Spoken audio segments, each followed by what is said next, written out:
Not permitted equipment.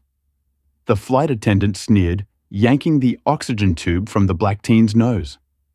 As 16-year-old Jamal gasped for air, his nose bleeding, the attendant Stephanie felt a surge of authority. She was oblivious to two critical facts. The man rushing to Jamal's side was not just his father, he was Dr. Andre Washington, a top neurosurgeon, and the boy's mother was a leading civil rights attorney. Stephanie thought she was enforcing a minor rule. In reality, she had just committed assault and awakened a legal firestorm that would end her career. The morning had started with such promise. Dr. Andre Washington, one of Atlanta's most respected neurosurgeons, carefully packed the last of his son's medical supplies into their carry-on luggage. He double-checked the portable oxygen concentrator, ensuring it was fully charged for their 4-hour flight to Boston. "Jamal, you got all your documentation?" Andre called out, his voice echoing through their spacious suburban home. 16-year-old Jamal Washington appeared in the doorway, a folder clutched in his slender hands.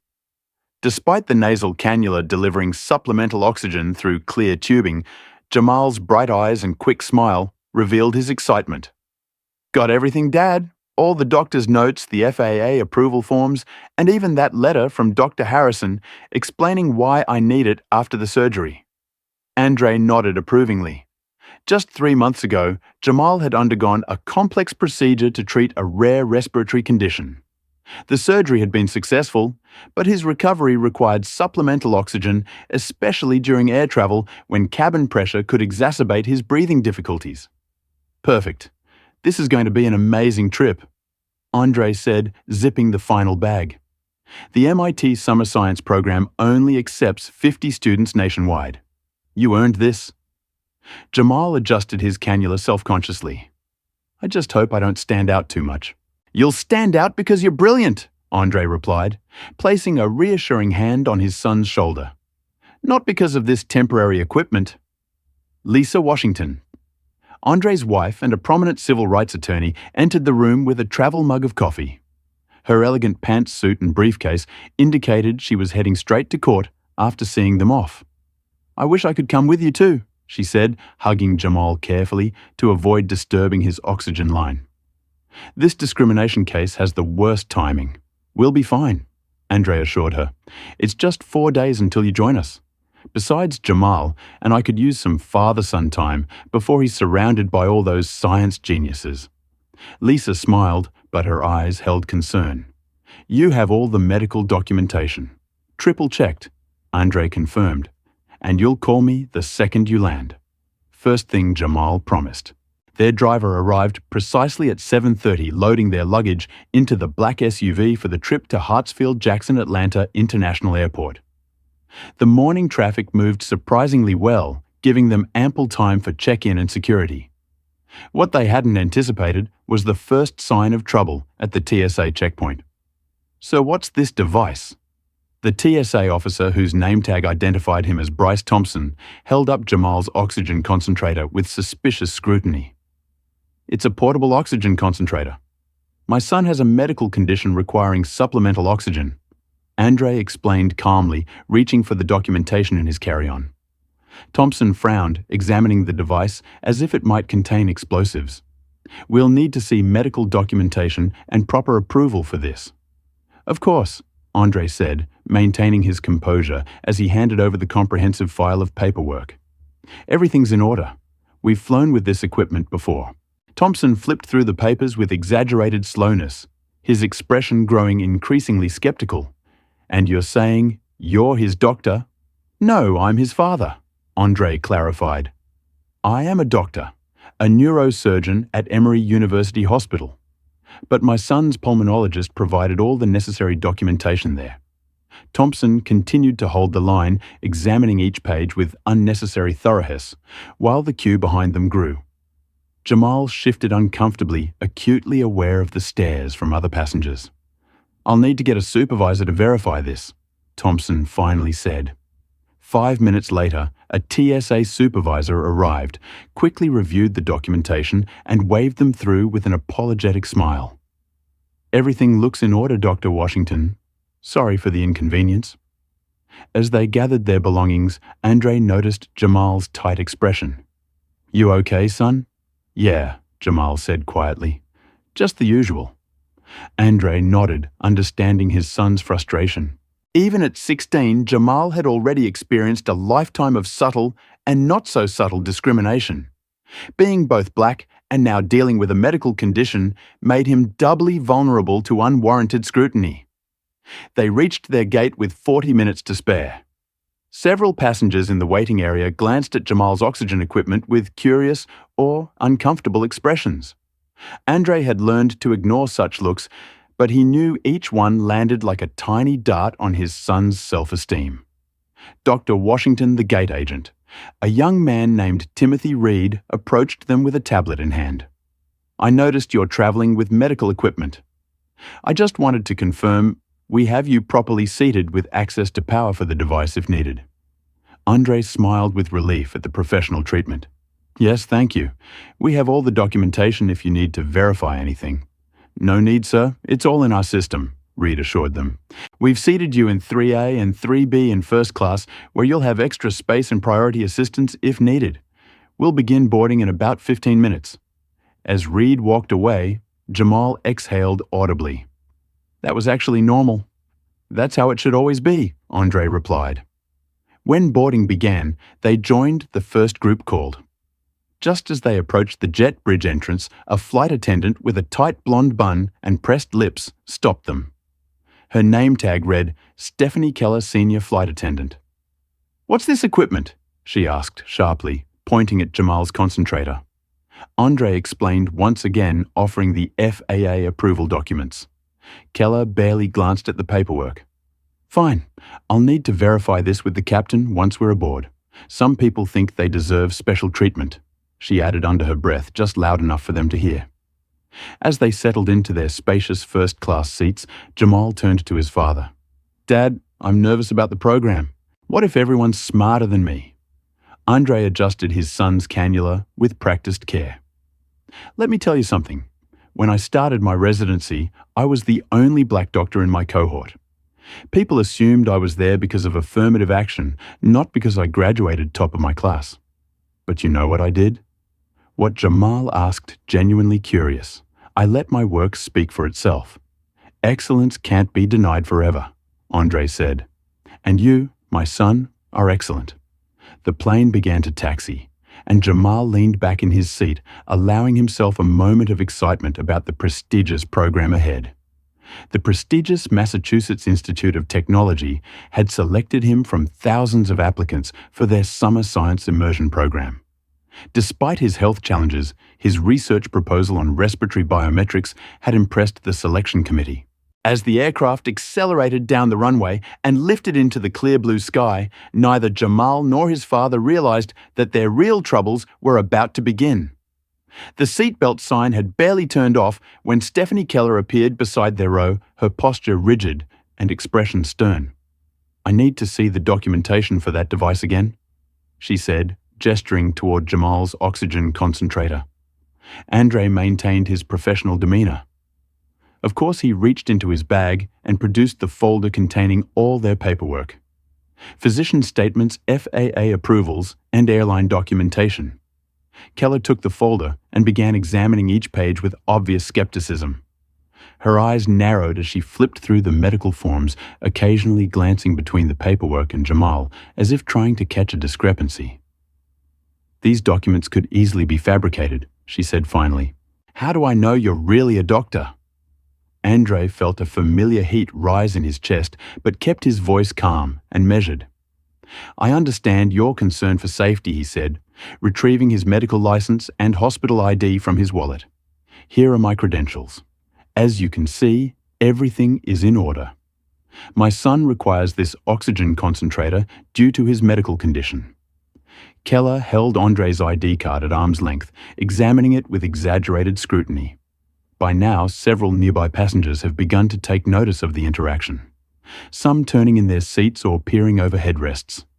This says neurosurgeon Keller noted, not pulmonologist, so you're not even the right kind of doctor for this condition. I'm not serving as his physician. I'm his father, Andre explained patiently. His pulmonologist certification is included in the documentation I provided. Jamal shifted uncomfortably in his seat. Andre could see his son's breathing pattern changing, becoming more rapid and shallow. A sign his anxiety was building. This was precisely the kind of stress that could exacerbate his condition. Another flight attendant, a younger man with a name tag reading Michael Turner, approached cautiously. "Everything okay here, Stephanie?" he asked, glancing apologetically toward Andre and Jamal. "I'm handling a potential safety issue with unauthorized equipment," Keller responded curtly. "I don't need assistance.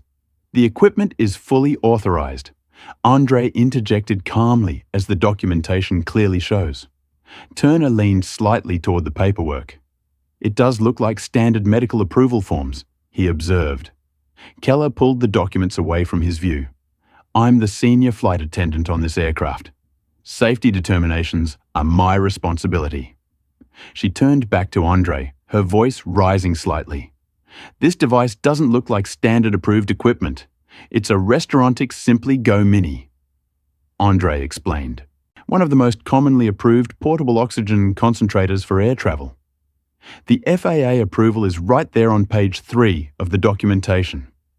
Keller's lips tightened. "I've been flying for 22 years, and I know what approved devices look like. This one doesn't meet my standards." Andre took a slow, deliberate breath. "With all due respect, the FAA sets the standards, not individual flight attendants. I'd like to speak with the captain or chief flight attendant about this issue." "That won't be necessary. I have final authority over cabin safety," Keller insisted. "If you continue to be difficult, I'll have security meet the plane at our destination." Jamal's breathing had become noticeably labored now. The pulse oximeter on his fingers showed his oxygen saturation dropping slightly, not to dangerous levels yet, but concerning. "Dad," he whispered, his voice tight with anxiety. Andre turned immediately to his son, medical instincts taking over. "Slow, deep breaths, Jamal. In through your nose, out through your mouth." He adjusted the oxygen flow slightly, then turned back to Keller. "This confrontation is causing my son distress, which is worsening his condition. I must insist that you allow us to use his medically necessary equipment without further harassment." The word harassment seemed to strike a nerve. Keller's face flushed slightly, but before she could respond, Turner interjected again. "Stephanie, the documentation does seem in order. Perhaps we should." "I'll handle this, Michael," she snapped. "Return to your duties." Turner hesitated, then reluctantly moved away, throwing a concerned glance over his shoulder. Keller leaned closer, lowering her voice. "Listen carefully. I don't care what paperwork you have on my aircraft. I determine what's safe. If you don't stow that device, I'll have this plane diverted to the nearest airport and both of you removed." Andre met her gaze steadily. "What you're suggesting would endanger my son's health and violate multiple FAA regulations regarding accommodations for medical devices. I'm formally requesting that you consult with the captain about this issue." For a tense moment, it seemed Keller might escalate further. Then, with a final glare, she snatched the documentation folder closed and thrust it back at Andre. "This isn't over," she said, turning sharply and walking toward the front of the cabin. As she departed, several passengers immediately expressed their support. "That was completely inappropriate," said a middle-aged woman across the aisle. "I've never seen a flight attendant behave that way." "You handled that very professionally," commented an elderly man from the row behind. A younger woman leaned forward from her seat. "I'm Amara Jones, a registered nurse. If you need any assistance with your son during the flight, please let me know." "Thank you," Andre said, genuinely appreciative of the support. He turned his attention back to Jamal, whose color was slowly improving as his anxiety eased. "You doing okay?" Jamal nodded, though his expression remained troubled. "Why does this keep happening to us, Dad?" Andre wished he had a better answer. Some people let fear and prejudice guide their actions. But look around. There are good people too. He gestured discreetly to the supportive passengers.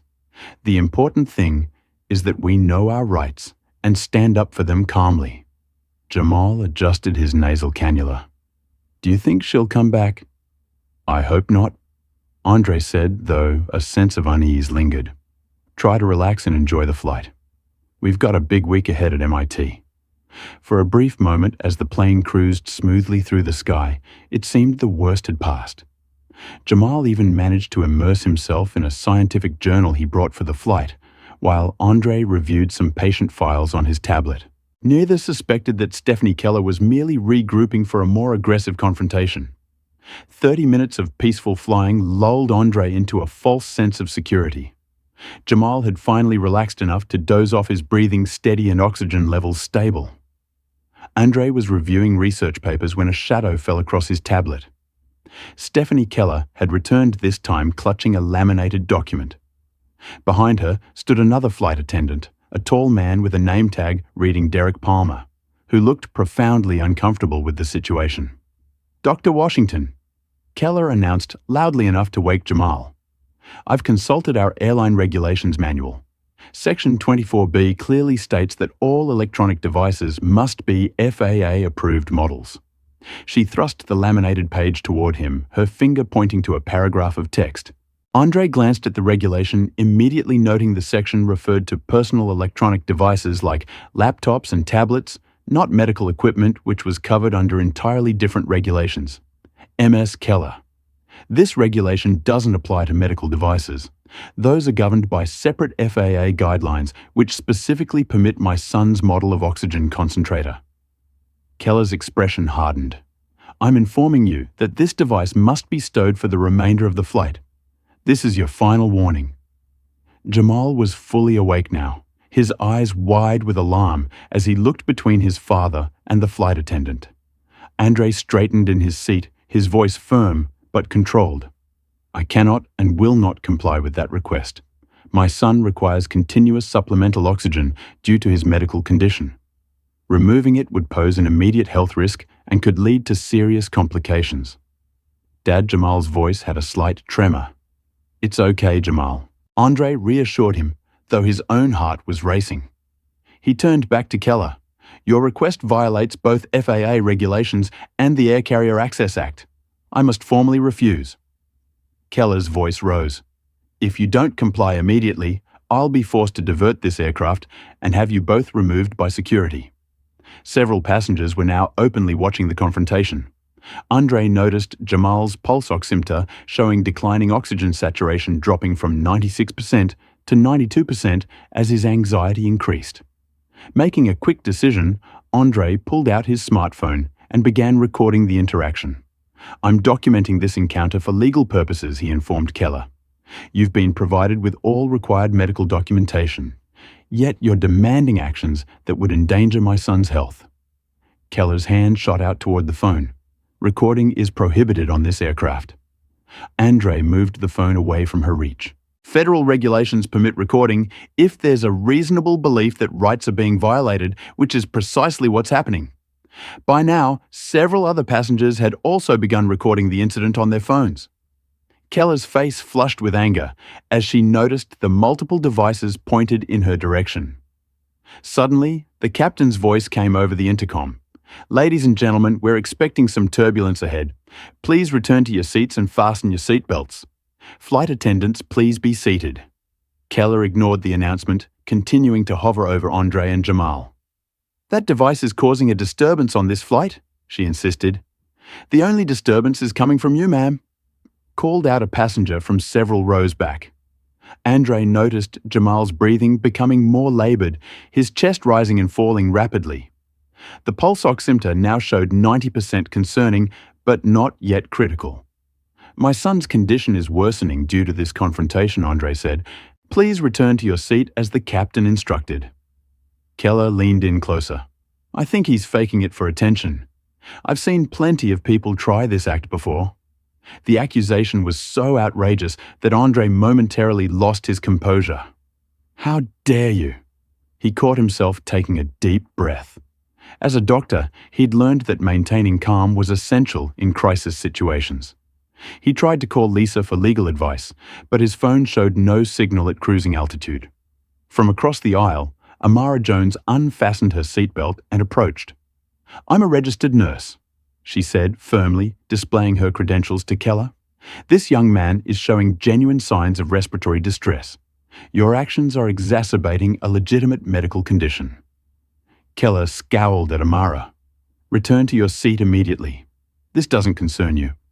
As a medical professional witnessing a patient in distress, it absolutely concerns me, Amara replied steadily.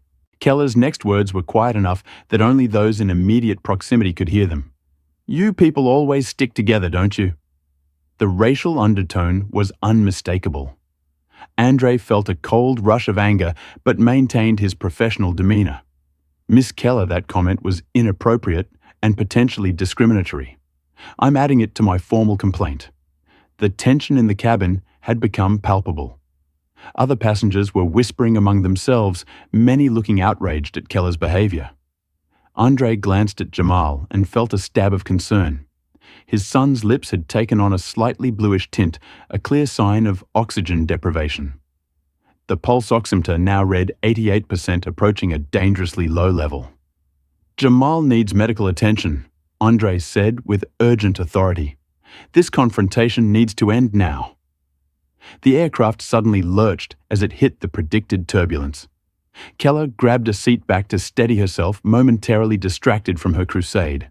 All flight attendants, please take your seats immediately, came the captain's voice again, more insistent this time. Derek Palmer, who had remained silent throughout the confrontation, finally spoke up. Stephanie, we need to sit down. Safety protocols. Keller shot him a venomous look, but seemed to recognize she couldn't openly defy the captain's orders during turbulence. This isn't over, she hissed at Andre before reluctantly moving toward the front of the plane. As she departed, Andre turned his full attention to his son. The situation had gone beyond a matter of principle. Jamal's health was now in genuine danger.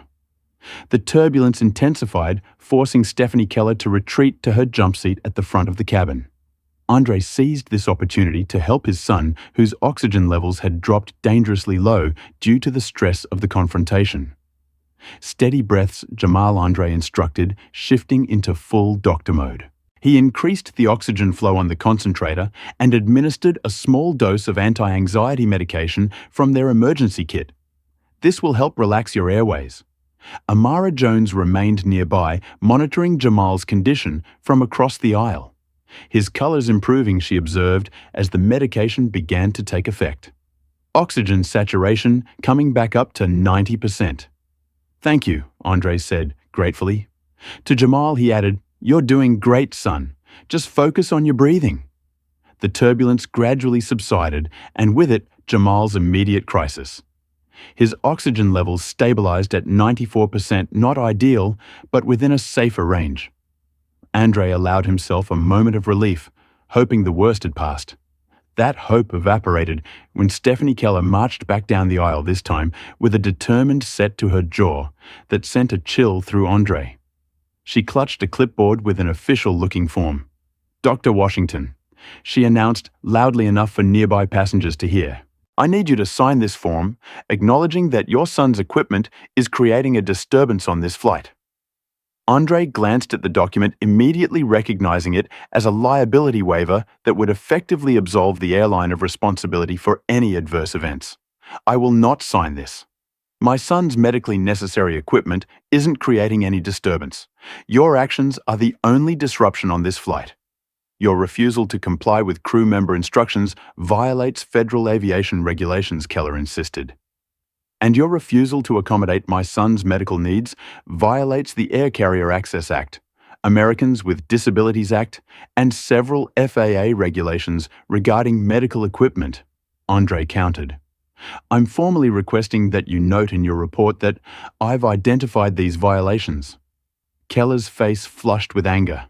You think you know the rules better than I do. I've been flying for over 20 years. Then, you should be familiar with Code of Federal Regulations, Title 14, Part 382, which clearly protects passengers with respiratory conditions requiring oxygen, Andre stated calmly. Several passengers had resumed recording the interaction. One called out, We're all witnesses to this harassment. Keller glanced around, seemingly noticing for the first time how many people were documenting her behavior. For a moment, uncertainty flickered across her face. Then her expression hardened. She gestured to Derek Palmer, who had been hovering uncertainly nearby. "I need your assistance," she commanded. Palmer approached reluctantly.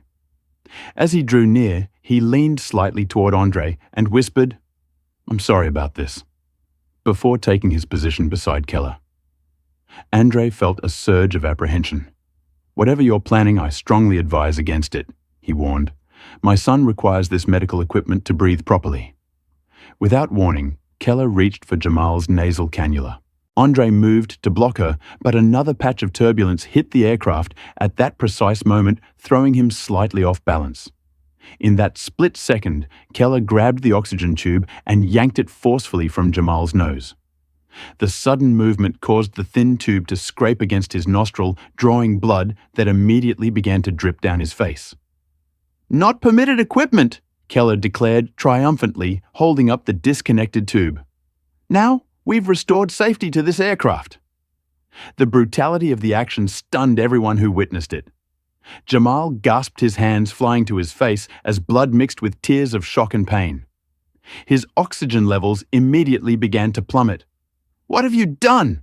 Andre shouted, all professional composure momentarily forgotten. He lunged for the tube, but Keller held it out of reach. Andre shifted instantly into emergency response mode. "Jamal, stay calm," he instructed, though his own heart was racing. He examined the tube and saw that Keller's aggressive removal had damaged the connection point. Jamal's lips were already turning blue, his oxygen saturation dropping rapidly below 85%, a dangerously low level that could lead to tissue damage or worse. "He needs that oxygen immediately," Amara called out, rushing to help despite the seatbelt sign. Andre worked frantically to repair the damaged tube using medical tape from their emergency kit to create a temporary seal. Meanwhile, Jamal's breathing became increasingly labored, each breath a painful struggle. "Someone get the emergency oxygen," a passenger shouted. "Call the captain," yelled another. Passengers throughout the cabin were now on their feet, shouting in protest at Keller's actions. "You could kill that boy?" an elderly woman cried out. "This is assault," yelled a man in business attire. Keller seemed momentarily taken back by the vehement reaction. "I was following protocol for unauthorized." "That's a lie," interrupted a passenger who had been recording the entire incident. "We all saw what happened." As chaos erupted around them, Andre focused solely on his son. He managed to reattach the damaged tube, but Jamal had already begun losing consciousness, his eyes rolling back. "Stay with me, Jamal." Andre pleaded, his doctor's training warring with his father's terror. The plane's intercom crackled to life. "This is Captain Reynolds. We are initiating emergency landing procedures. All passengers and crew prepare for descent and secure all loose items." What would you do if you witnessed such a shocking act of discrimination that endangered someone's life? Comment number 1. If you believe Stephanie Keller should face criminal charges for her actions, hit that like button if you're outraged by this injustice, and subscribe to hear how this shocking story concludes. Would you have intervened to help Jamal and Dr. Washington? Let's see what happened next as this harrowing situation continues to unfold. Emergency descent initiated. Flight attendants prepare the cabin. Captain Reynolds' voice carried urgency through the intercom system. The aircraft banked sharply, beginning a controlled but rapid descent toward Kansas City International Airport. Andre Washington worked frantically to stabilize his son. The temporary repair to the oxygen tube was holding, but Jamal's condition remained precarious. His oxygen saturation hovered at a dangerous 82%, and his consciousness fluctuated. "Jamal, stay with me," Andre urged, his voice steady despite the fear gripping his heart. "Focus on my voice." Slow, shallow breaths. Across the aisle, Amara Jones unbuckled her seatbelt despite the warning lights. "I'm coming to help," she said, moving to their row. "What can I do?" "Monitor his pulse while I maintain his airway," Andre instructed, falling into the practiced rhythm of emergency medicine. "If it drops below 50, let me know immediately." As they worked to stabilize Jamal, Stephanie Keller's voice came over the intercom, attempting to control the narrative. "Ladies and gentlemen, we're diverting to Kansas City due to a disruptive passenger situation. Please remain calm and seated with your seatbelts fastened. The announcement sparked immediate outcry from those who had witnessed the truth. "That's a lie," shouted a man several rows back. "She attacked a child with medical equipment." "We all saw what happened," called another passenger. "We have it on video," added a third. The cabin had transformed from a typical flight to something resembling a protest with passengers united in their outrage. Several continued recording, documenting everything despite Keller's earlier prohibition. Captain Reynolds' voice returned over the intercom. "This is the captain speaking. If there are any medical professionals on board, please identify yourselves to the flight crew immediately. We have a medical emergency," Andre called out without looking up from Jamal. "I'm Dr. Andre Washington, a neurosurgeon. My son is the patient in distress. We need the emergency medical kit and any supplemental oxygen immediately." The flight attendant, Derek Palmer, quickly brought the aircraft's medical kit to Andre. "I'm so sorry," he whispered as he handed it over. "I never thought she would. Just help me save my son." Andre cut him off, opening the kit with practiced efficiency. His assessment was quick and devastating. The onboard kit contained basic emergency supplies but lacked the specialized equipment Jamal's condition required. "We need to improvise." Andre told Amara his oxygen concentrator is damaged, but the airflow mechanism might still work partially. Together, they worked to adapt the available supplies, creating a makeshift delivery system using tubing from the emergency kit connected to what remained of Jamal's equipment. Meanwhile, Keller had retreated to the front of the plane where she conferred intensely with other crew members, occasionally glancing back at the Washington family with visible agitation. The captain's voice came through once more. "Medical personnel, please report our patient's status." Andre used the cabin phone to respond. "Captain, this is Dr. Washington. My son is in respiratory distress following the senior flight attendant's forcible removal of his medical oxygen device. His condition is critical but temporarily stabilized. We need emergency medical services ready immediately upon landing." "Understood, doctor. EMS will meet us at the gate. We're 12 minutes from touchdown." Those 12 minutes stretched like hours for Andre. Jamal drifted in and out of consciousness, each moment of awareness a small victory. Amara continued monitoring his vital signs while Andre maintained the improvised oxygen delivery. Around them, passengers organized themselves into an impromptu support network. A man who identified himself as a legal assistant collected contact information from witnesses. A woman with emergency medical training helped keep other passengers calm and away from the critical care area to give Andre space to work. "Jamal, we're landing soon," Andre told his son during a moment of consciousness. "Just stay with me a little longer." Jamal's eyes flickered open, focusing briefly on his father's face. His hand weakly gripped Andre's, a silent communication between them. Several rows back, a passenger was using the aircraft phone to contact the hospital in Kansas City, relaying Jamal's condition and medical history. As Andre called it out, the atmosphere had transformed completely. What had begun as a routine flight was now a unified emergency response with passengers and most crew members working together to ensure Jamal's survival. Andre used the aircraft's phone system to make one final call before landing. "This is Dr. Andre Washington. I need to speak with the Chief of Emergency Medicine at the nearest hospital to Kansas City International Airport. This is regarding a 16-year-old male patient with acute respiratory failure who will be arriving by ambulance in approximately 10 minutes. His medical credentials open the necessary doors, allowing him to give detailed instructions for Jamal's care upon arrival. He has a history of restrictive lung disease following thoracic surgery 3 months ago. He'll need immediate oxygen support, possibly BIP or intubation, if his levels don't stabilize." As the plane began its final approach, the captain addressed the passengers once more. "Ladies and gentlemen, we will be landing in approximately 3 minutes. Emergency vehicles are standing by. Please remain in your seats until medical personnel have boarded and attended to our patient." The aircraft touched down with a slight bump, taxiing rapidly to the gate, where a fleet of emergency vehicles waited with flashing lights. As promised, the moment the aircraft door opened, paramedics rushed aboard with a stretcher and emergency equipment. Andre identified himself immediately. I'm Dr. Washington, the patient's father and a neurosurgeon. My son has acute respiratory failure following removal of his supplemental oxygen. The lead paramedic nodded efficiently. We've been briefed, Doctor. We'll take it from here. As the medical team transferred Jamal to the stretcher, his eyes fluttered open again, finding his father's face. Dad. His voice was barely audible. I'm right here, Jamal. These people are going to help you breathe easier. I'll be with you the whole time. As the paramedics prepared to transport Jamal from the aircraft, passengers applauded in a show of support. Several called out encouragement while others continued recording to document every aspect of the incident. Andre turned to Amara. Thank you for your help. I don't know what would have happened without you. Go with your son, she replied. I'll make sure everyone's contact information is collected for the inevitable investigation. As the medical team carried Jamal toward the exit, Andre found himself facing Stephanie Keller, who stood near the cockpit door with arms crossed.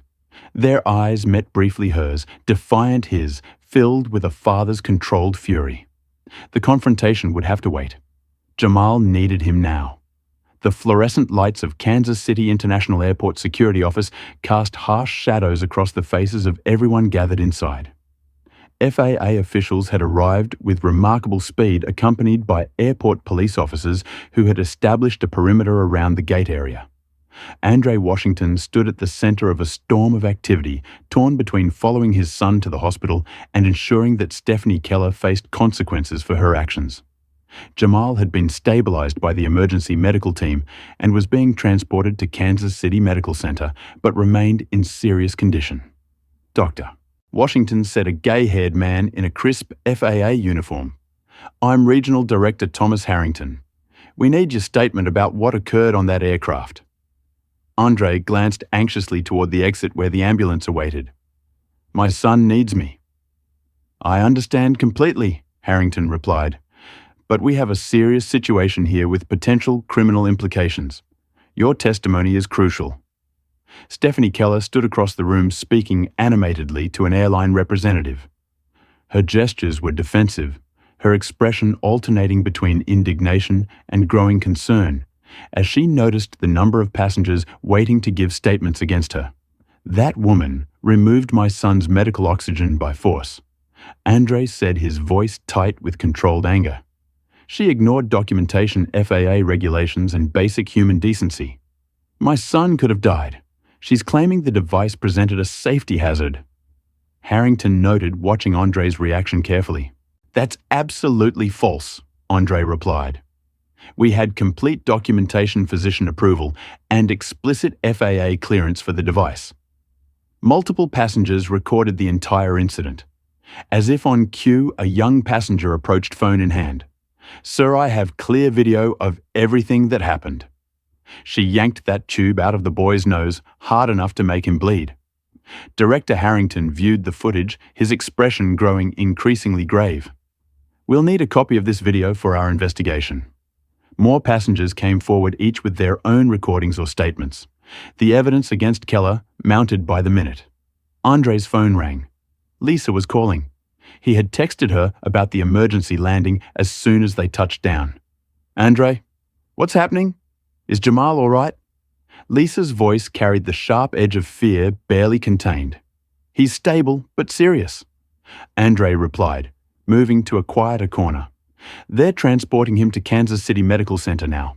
Lisa, it was deliberate discrimination. The flight attendant physically removed his oxygen. Lisa's attorney instincts immediately engaged. I've already contacted our legal team. They're preparing emergency motions right now. I'm on my way to the airport. I'll be on the first flight to Kansas City. I need to get to the hospital, Andre told her. But the FAA wants my statement about what happened. Give your statement quickly, but don't sign anything without legal review, Lisa advised. I've already reached out to Charles Bennett at the Civil Rights Division. This is going beyond airline regulations. This is assault and potentially a hate crime.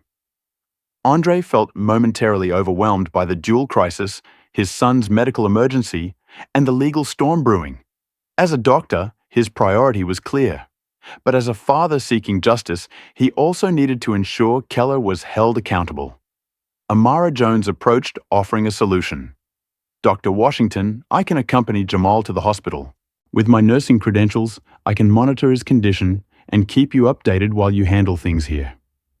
Andre hesitated only briefly. You've already done so much, and I'd like to see this through, Amara insisted.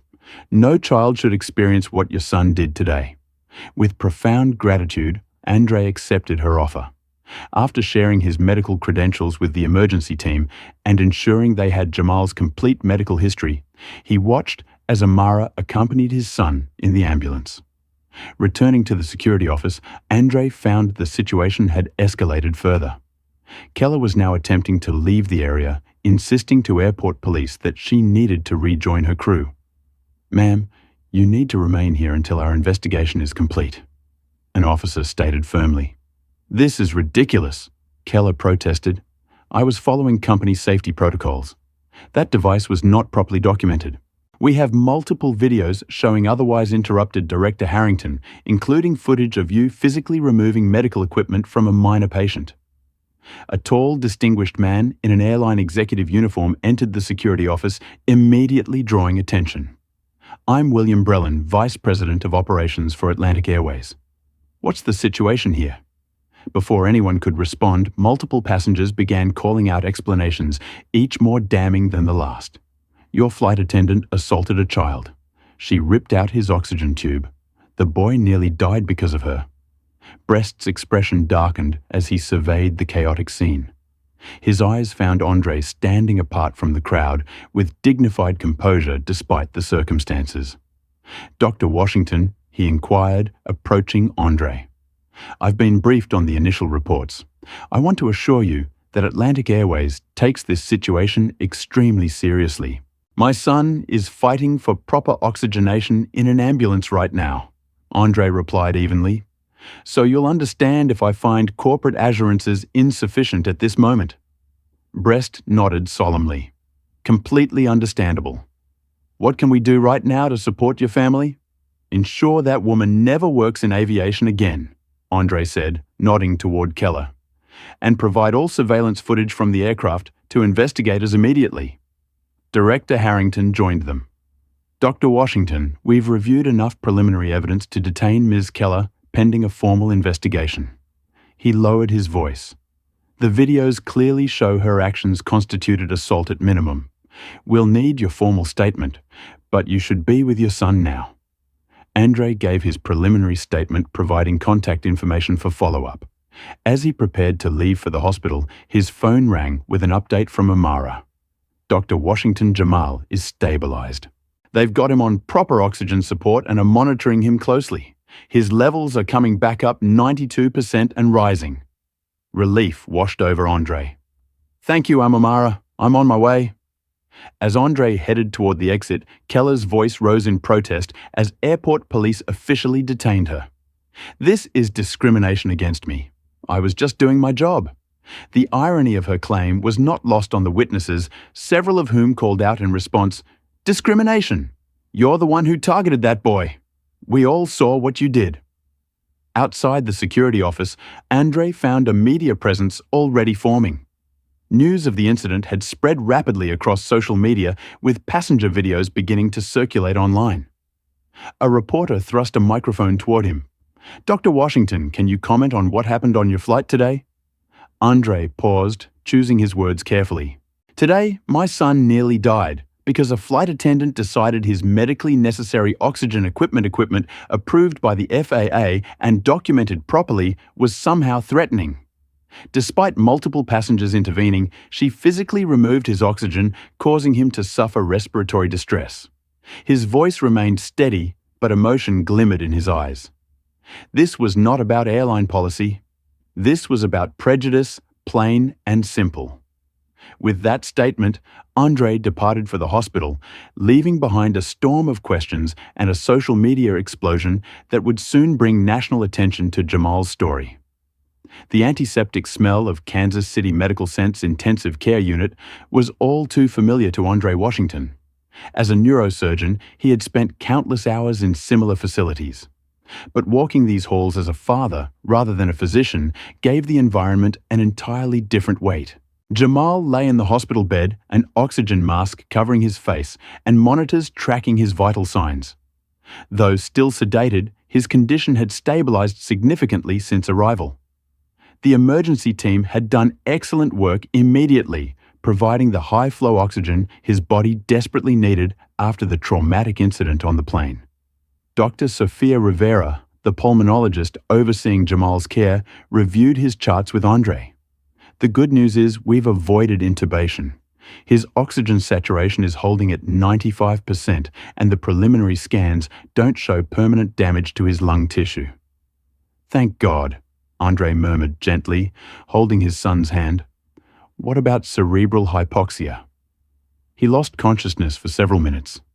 EEG shows normal brain activity, Dr. Rivera assured him. We'll continue monitoring, but all indications suggest he'll make a full recovery. Physically, at least the unspoken concern hung between them. The psychological trauma of having life-sporting equipment forcibly removed in a confined space thousands of feet above the ground. That kind of trauma wouldn't show on medical scans. Amara Jones, who had remained at the hospital despite having no obligation to do so, stood nearby. He's strong, she observed. The way he fought to stay conscious, even when his oxygen dropped so low. That takes incredible will. Andre nodded gratefully. I can never repay you for what you've done, Omar. Just seeing him recover is enough, she replied.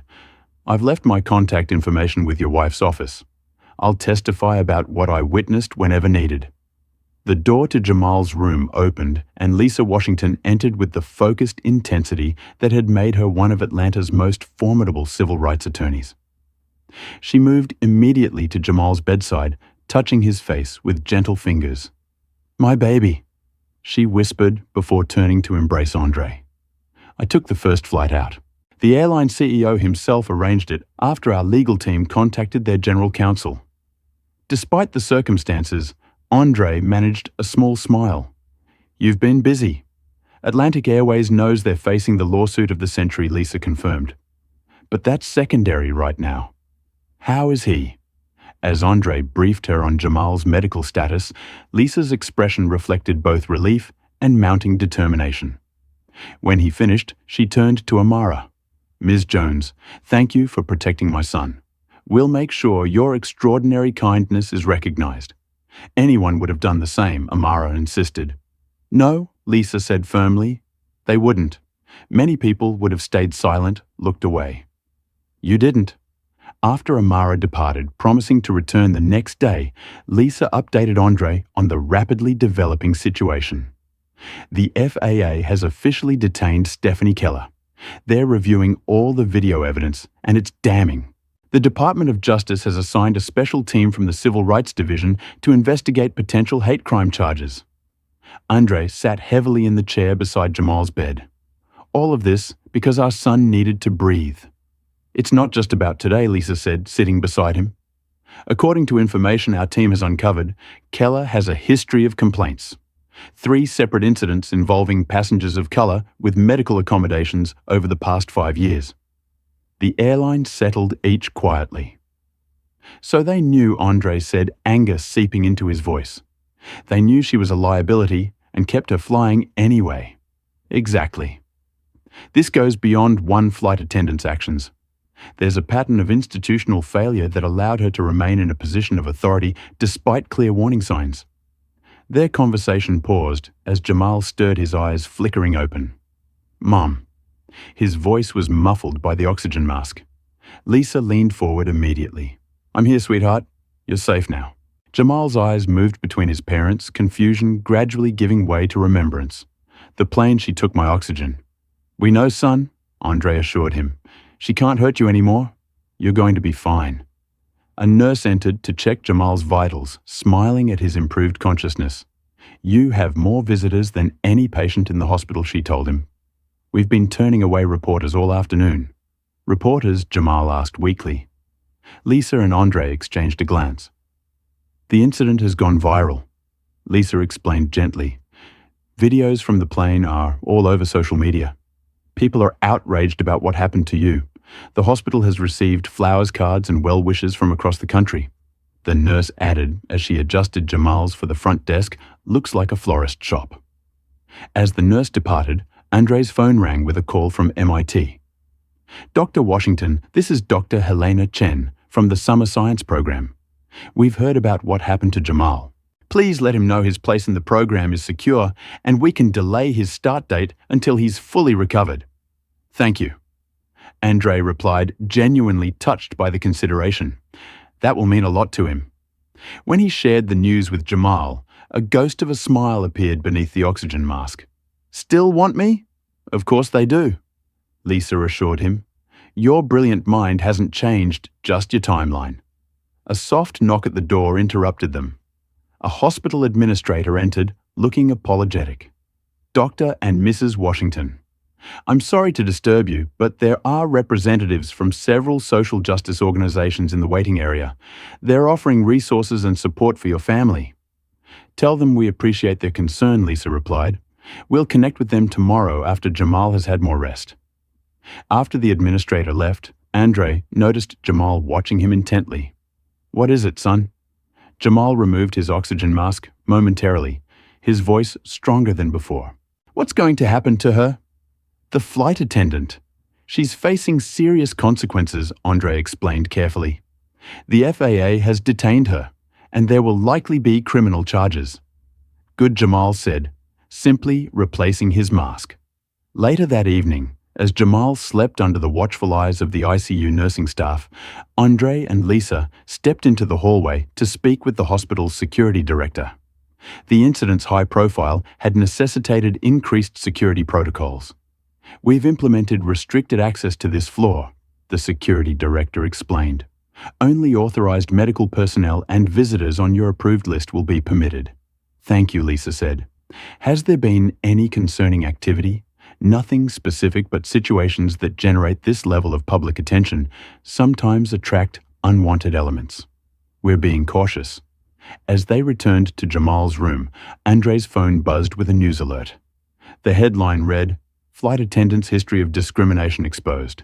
Atlantic Airways faces scrutiny. It's starting, Lisa observed, reading over his shoulder. The airline is going to face serious questions about their hiring and retention practices. As they should, Andre replied. If they'd acted on previous complaints, Jamal would never have been traumatized. Lisa squeezed his hand. We have a strong case. Multiple witnesses' video evidence documented history. This isn't just about justice for Jamal anymore. It's about making sure this never happens to another family. Andre looked through the doorway at his sleeping son, a mixture of love and determination filling his heart. When I became a doctor, I swore to do no harm. I believe in healing and second chances. But what that woman did to our son crossed a line that can't be uncrossed. The law will hold her accountable, Lisa assured him, and will make sure the systems that enabled her are reformed.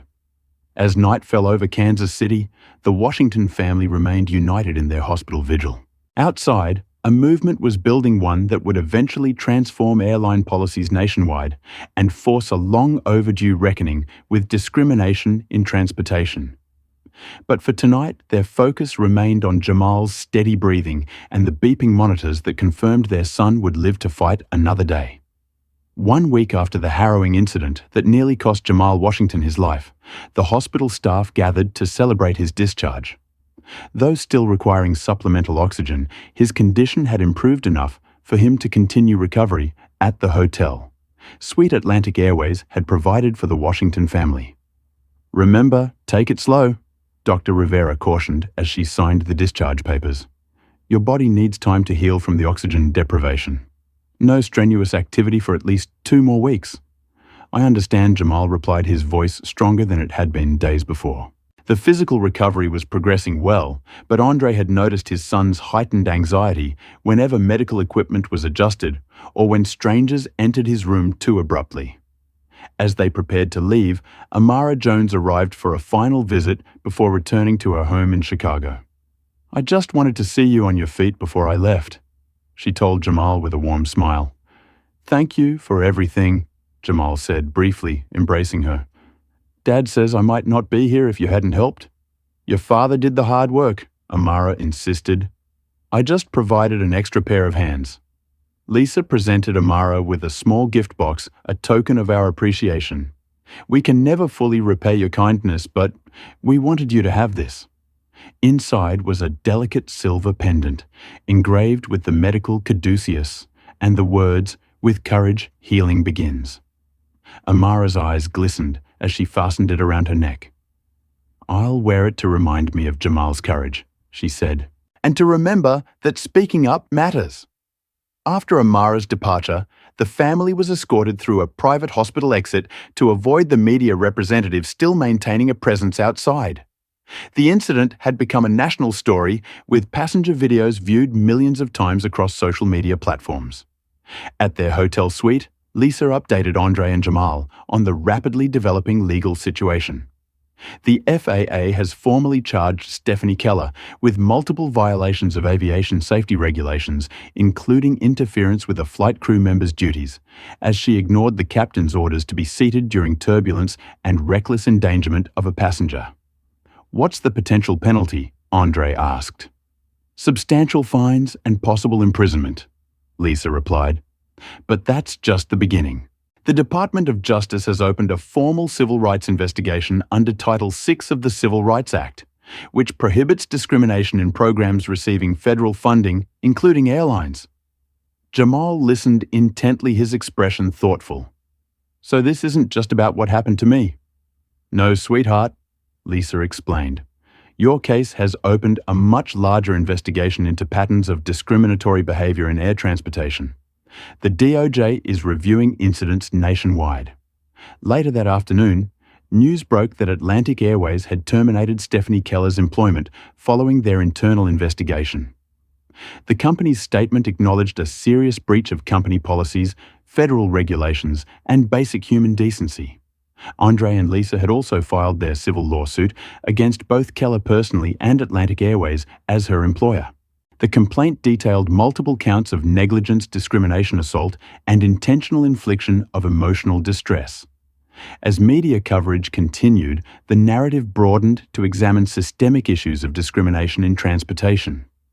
Cable news panels featured experts discussing the intersection of medical discrimination and racial bias, with Jamal's case as the central example. They keep showing those videos, Jamal noted, watching a news segment that featured blurred footage from the plane. It's weird seeing myself like that, not being able to breathe. Andre muted the television. We can limit your exposure to the coverage if it's troubling you, son. No, it's important people see it, Jamal insisted. But maybe I should talk to someone about how it makes me feel. Sometimes I wake up thinking, I can't breathe, even though my oxygen levels are fine. Andre and Lisa exchanged glances, both relieved at their son's self-awareness. They had already researched trauma specialists, but had been waiting for Jamal to indicate readiness. That's a great idea. Lisa said, We found several excellent therapists who specialize in medical trauma. Would you like to review their profiles together?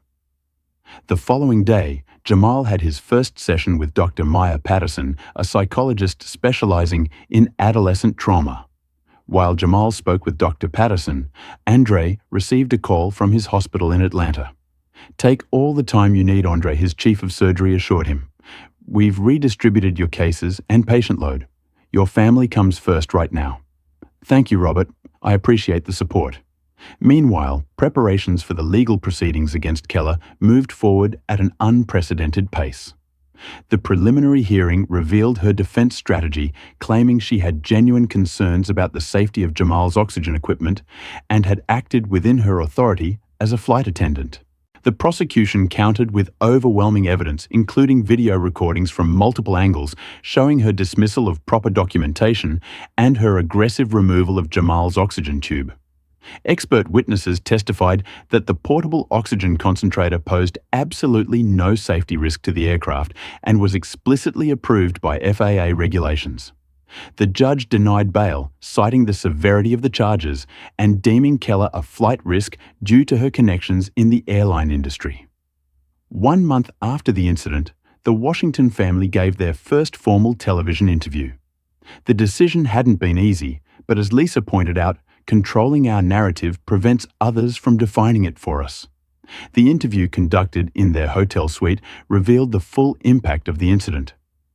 Jamal spoke with remarkable poise about his experience, though his hand occasionally reached for his father's when recounting the most traumatic moments. "I just remember thinking, why doesn't she believe us?" Jamal explained to the interviewer. "We had all the documents. My dad showed his medical license. Other passengers were telling her she was wrong. But none of it mattered. Do you think race was a factor?" The interviewer asked carefully. Jamal glanced at his parents before answering. "I think if I didn't look the way I do, she might have given us the benefit of the doubt. Instead, she assumed the worst about us, that we were lying, that our paperwork was fake, that I was faking my condition." The interview resonated deeply with viewers nationwide. By the following morning, Jamal had received thousands of supportive messages, including many from young people with medical conditions who had experienced similar discrimination. Andre was particularly moved by his son's composure during the interview. "You handled that with incredible grace, Jamal. I'm so proud of you." "I kept thinking about what you always tell me," Dad Jamal replied. "That excellence can't be denied forever." 2 months after the incident, Jamal felt strong enough to begin working with the MIT professors who had offered to provide private instruction until he could formally join the program. The university had arranged virtual sessions with leading scientists in respiratory biometrics, Jamal's original research interest that had now taken on profound personal significance. As Jamal immersed himself in academic work, finding healing through intellectual engagement, Andre and Lisa continued their advocacy. Andre spoke at medical conferences about the intersection of medical discrimination and racism, while Lisa leveraged her legal expertise to push for industry-wide policy changes. A support group formed for families who had experienced similar discrimination with the Washingtons, providing resources and connections to legal assistance. What had begun as a traumatic individual incident was transforming into a movement for systemic change. The trial date for Stephanie Keller was set for early fall, coinciding with what would have been Jamal's original start date at MIT. As the family prepared for this next phase of their journey, Jamal made a quiet but significant announcement over dinner one evening. "I want to attend the trial," he said. "I need to be there in person."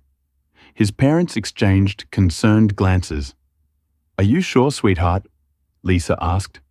"Dar Patterson mentioned it might be traumatizing. I've discussed it with her," Jamal assured them. "She thinks it might actually help my healing process. I need to see this through, not just for me, but for everyone else who's faced discrimination and didn't have videos or witnesses or parents who could fight back." Andre studied his son's face, seeing not just determination, but a newfound maturity forged through adversity. "Then we'll be there together," he said simply. As a family. As summer transitioned to fall, Jamal continued growing stronger, both physically and emotionally. The support that had poured in from around the world had shown him that for every Stephanie Keller, there were thousands of people willing to stand against injustice. With each passing day, the Washington family moved closer to their dual goals: justice for what had happened and transformation of the systems that had allowed it to occur.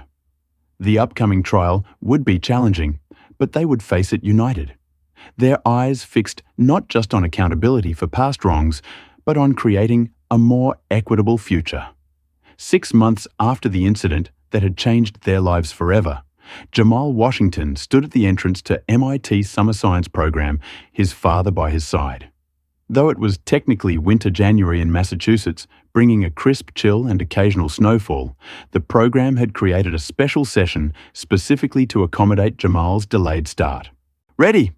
Andre asked, adjusting his son's scarf. Jamal no longer required continuous supplemental oxygen, though he still used it occasionally during sleep or physical exertion. "More than ready," Jamal replied with a confidence that had been hard, won through months of recovery therapy and legal battles. As they entered the building, the program director, Dr. Helen Chin, greeted them personally. "Jamal Washington," she said warmly, extending her hand. "Your research proposal was brilliant before, but your revised work incorporating your personal experience with respiratory monitoring technology is genuinely groundbreaking.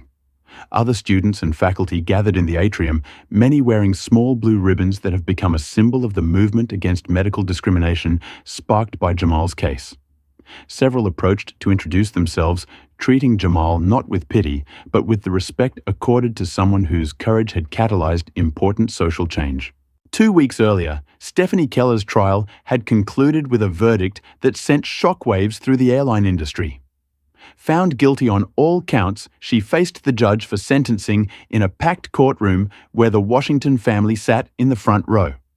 Judge Miranda Ortiz had delivered a powerful statement before announcing the unprecedented sentence. The court recognizes that Miss Keller's actions went beyond negligence or momentary poor judgment.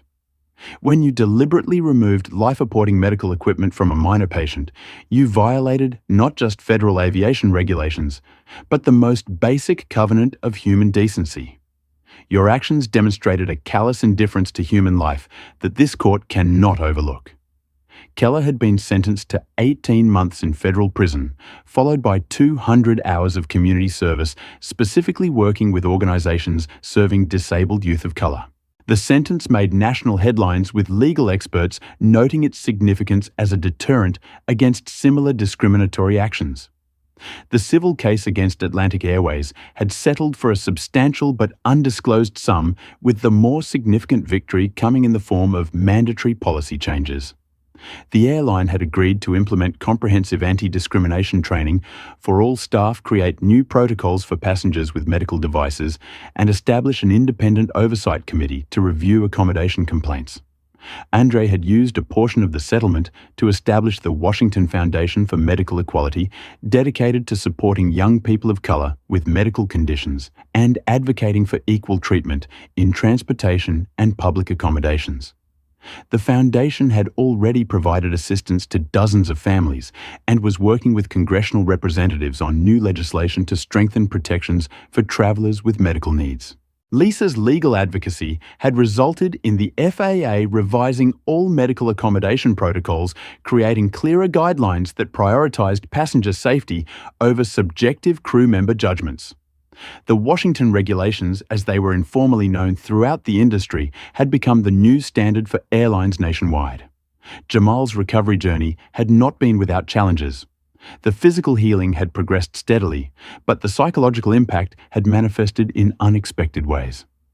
Anxiety attacks when boarding planes, heightened alertness around authority figures, occasional nightmares reliving the moment of oxygen deprivation. Through therapy with Dr. Patterson and the unwavering support of his family, Jamal had gradually reclaimed his sense of security. Each milestone, his first flight after the incident, speaking at a national conference on medical equity starting at MIT, represented not just personal healing, but a public reclamation of spaces that discrimination had temporarily made hostile. Now, as Jamal settled into his dormitory room and prepared for his first day of classes, Andre reflected on the extraordinary journey they had traversed. What had begun as a traumatic incident had transformed into a movement that was literally changing laws and saving lives. After helping Jamal arrange his belongings, Andre prepared to return to Atlanta, where he had recently resumed his medical practice with a new focus on underserved communities. His experiences had changed his approach to medicine, making him more attuned to the ways systemic biases could affect patient care. "Call me tonight after your first seminar," Andre reminded his son. "Mom wants to hear every detail." "I will," Jamal promised. "And Dad, thank you for fighting for me that day on the plane." For not giving up, Andre embraced his son, overcome with pride at the young man's resilience. There was never any other option. 3 months later, the Washington family received the American Civil Liberties Union's Humanitarian Award for turning personal trauma into positive social change. At the ceremony, Jamal, now thriving at MIT, delivered an acceptance speech that brought the audience to their feet. "What happened to me was wrong, but the response from thousands of ordinary people who demanded justice was profoundly right," he told the crowd. "Together, we've transformed a moment of discrimination into a movement for equality." The ultimate test came during spring break, when Jamal boarded a flight from Boston to Atlanta to visit his family. The difference in experience was remarkable. The new flight attendant, having recognized his name during check-in, went above and beyond to ensure his comfort, discreetly asking if he required any accommodations without making a spectacle of the interaction. More significantly, Jamal noticed a young black child several rows ahead who also used a portable oxygen concentrator. The flight crew treated the child and his family with dignity and respect, following the new protocols that had been implemented industry-wide following the Washington case.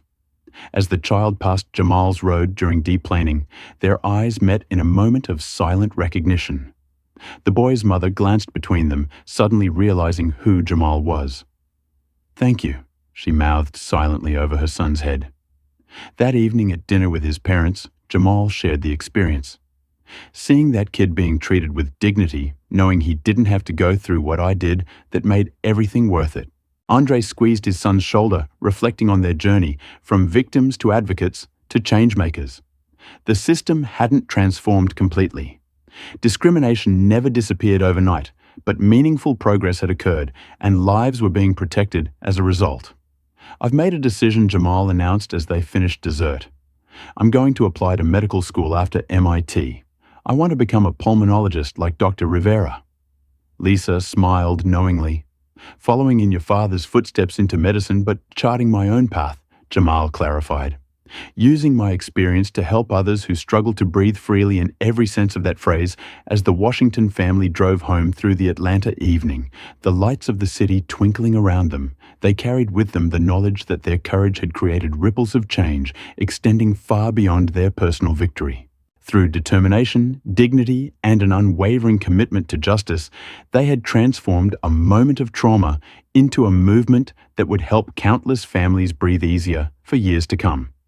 This powerful story teaches us that discrimination can arise anywhere, even in situations where professional standards should prevail. The Washington family's experience highlights how systemic racism can manifest as life-threatening medical discrimination when unchecked. Yet it also demonstrates the importance of documenting injustice, standing firm in the face of discrimination, and leveraging both personal courage and legal frameworks to create lasting change. The bystanders who recorded evidence and offered assistance show us that allies matter tremendously in moments of crisis. Their willingness to speak up transformed a private trauma into a catalyst for public reform. Most importantly, the story reveals that true justice extends beyond individual accountability to address the systems that enabled discrimination in the first place. Jamal's journey reminds us that healing from discrimination is complex but possible, especially when trauma becomes a source of purpose. By channeling their experience into advocacy, the Washington family transformed victimhood into empowerment, creating protections that will benefit countless others facing similar situations.